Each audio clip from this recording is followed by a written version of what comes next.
So let's talk about how to make brave decisions.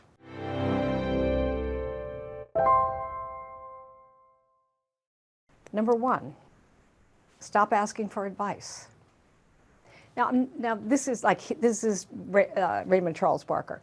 Well, I really believe here, it doesn't mean you can't have advice. I mean, those of you that are in a coaching program, you ask for advice about what to do here or there. That's not this kind of advice. The kind of advice he's saying, don't ask for this, is what do you think I should be? Do you think this is a good dream for me? Do you think this is what I will really love? Nobody can know that for you. Nobody can know what you would absolutely love. Nobody can know for you what you would most bring you alive. No one can know that for you. So don't look for advice on who you should be and what course you should end, where the end of where you want to end up. Nobody can know that for you.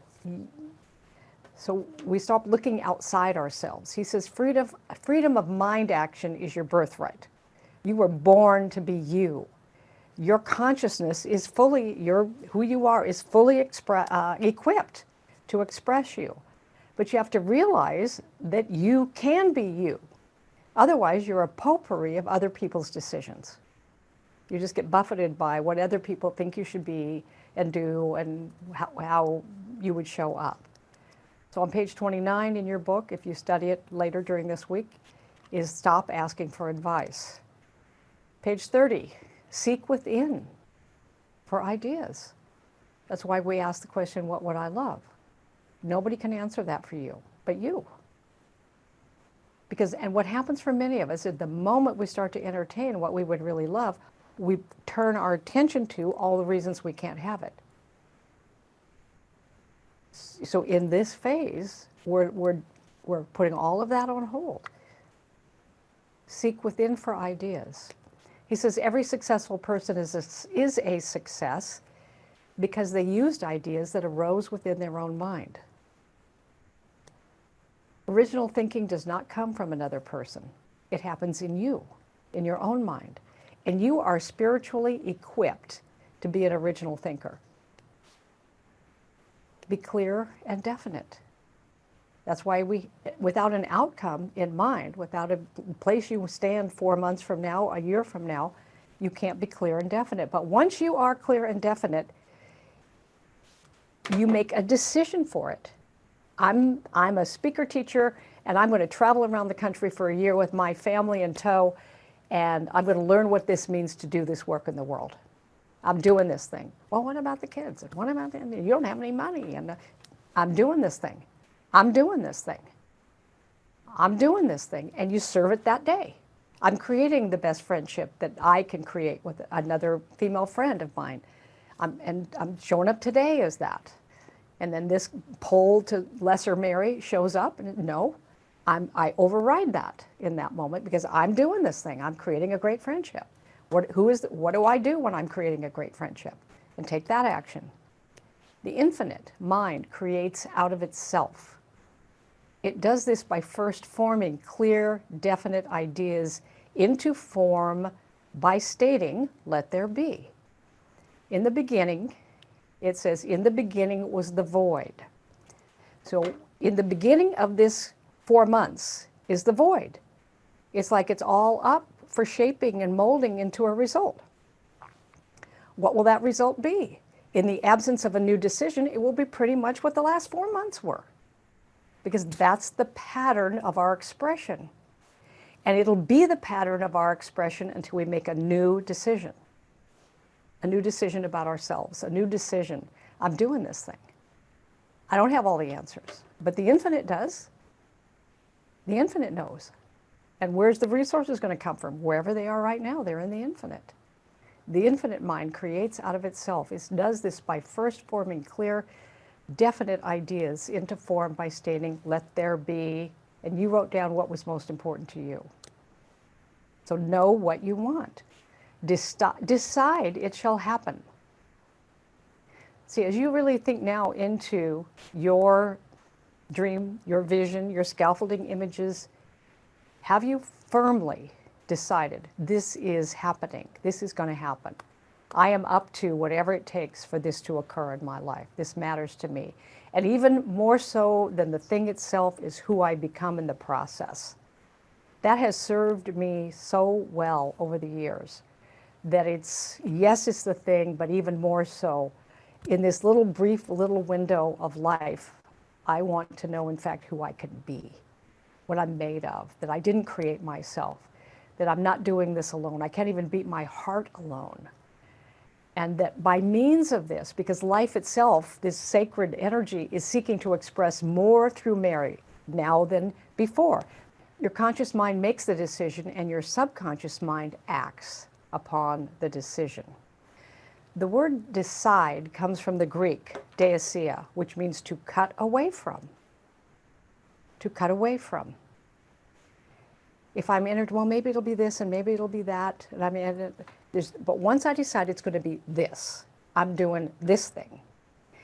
Now, and you don't change that unless there's something even more life-giving that evolves, but it's not another, you never back off on a vision out of insecurity or struggle or disappointment or frustration, or once you begin to let those emotions make your decisions, you're headed down a really slow, a very fast downward spiral. It's like, it's okay to feel disappointed. It's okay to feel frustrated at times. It's okay to have that in very short measure. You indulge the human side of your nature. I get it, but it's not all of me. There's more of me. And there is an idea that moves me forward. I'm doing this thing. I'm doing this thing. I'm doing this thing.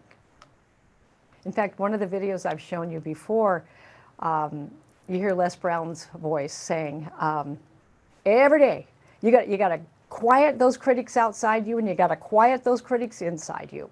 And every day you got to tell yourself, here I go again. I got what it takes. I'm doing this thing. Here I go again. I got what it takes. I'm doing this thing. Even when you don't feel like it, you say it anyway.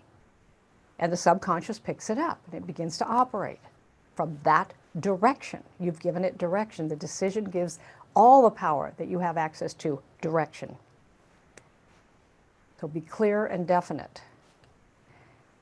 And number 4, he says, release self-defeat. So we'll talk more about that, of course, as we go through this month. How you actively and consciously release the thoughts and the feelings. You don't have what it takes. I don't know that you ever, as you grow and evolve, it gets quieter in you, but there's this part of us that's arguing for the status quo, and it finds every way it can cause you to contract, because that's its job. It's your paradigm. You're going to evolve a new paradigm of you being the person who could.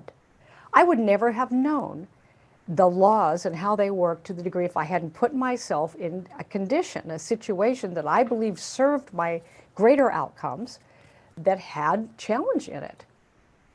Many of you have started new businesses, and a bunch of you here are those people. Others of you embarking on new relationships that may have some flutter to them that you're not sure. Be the person that you're choosing to be. Make a decision for that. Release self-defeat. He says indecisiveness has a great deal to do with self-defeat. Humans, that's you and me, that the infinite made, that's you and me, are intended to succeed. They are mentally and emotionally equipped to do so. We've been given everything. And it takes no more energy to plan big than to plan small.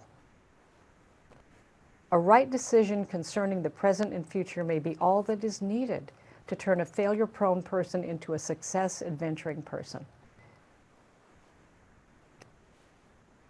And the last is take responsibility. And one of the ways you can start too is just tell yourself, I'm a good decision maker. Maybe I haven't been.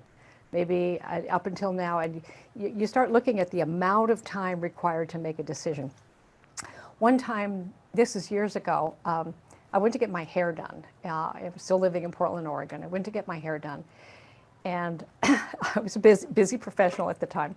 I went to get my hair done, and I'm, texting and doing things while I'm getting my hair done. And the woman then said, we went to wash off the color or whatever we were doing, and then she said, "So would you like the shampoo that has a cucumber fragrance, or that has apple fragrance?" Then she pushes, "Here, let me have you smell these." And then she had 3 other flavors, and I'm engaging in whether to, what decision to make about what fragrance she's going to use to wash my hair with, and it just dawned on me, this is not.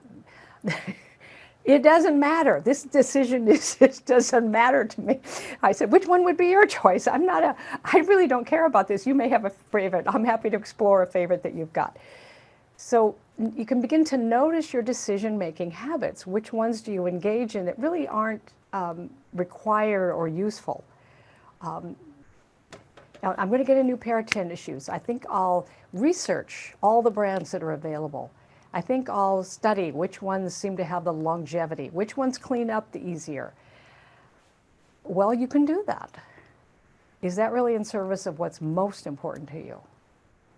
Or is it getting out running with those shoes, getting out walking with those shoes, and you get on with it? I'm doing this thing. I'm doing this thing. He says individuality necessitates responsibility. Individuality, being yourself, all that you can fully be, necessitates decision. It is your mind. It is the gift of the infinite in you. It contains the potentials of a full life and expanding your mind, an expanding experience. And it's no respecter of age. I don't care what age any of us is. If life is breathing us, it's not done with us. And it's not a respecter of youth. I was 30 when we went traveling around the country. Could I have done it years before? Yes, but I wasn't aware enough to make that decision before I could make that decision. So number 1, stop asking for advice, seek within for ideas, be clear and definite. We're going to turn away from the ideas of self-defeat, and we're going to take responsibility to make decisions.